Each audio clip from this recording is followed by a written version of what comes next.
If at times you doubt the resurrection, remember, even the disciples doubted. Do you remember when the Great Commission was given? We really don't know what mountain that was on, but it says that Jesus called his disciples up on a mountain and an appointment. He said, meet me here at this appointed time. Some believe it was when 500 people were seen by Christ. Some believe that 500 people showed up.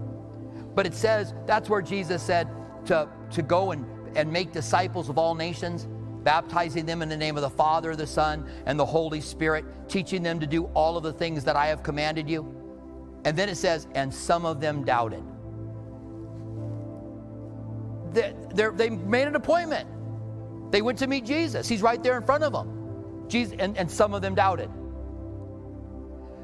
It's a hard thing to believe something that we've never seen before. And so if you struggle with it, I just encourage you to search it out. We live in the information age. We have more information today about Christ and about living for him and about what happened in those days than Paul had in his days. And Paul was an enemy who turned his back upon Christ. Now let me read to you the rest of this really quick. This is verse 5. And he was seen by Cephas, that's Peter, and the 12.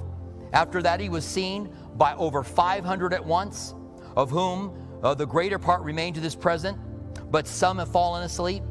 So he's talking about people you can go check the resurrection with at that point.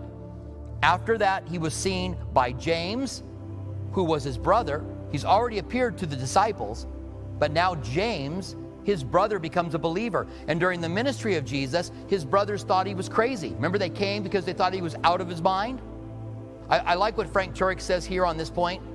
He says, what would it take for you to believe that your brother was the Messiah?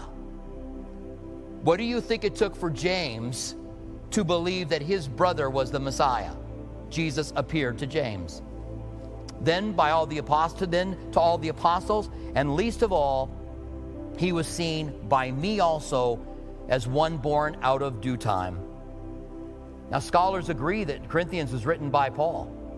There are some books they don't all agree on, but they agree that Corinthians was written by Paul. And Paul says, I saw Jesus.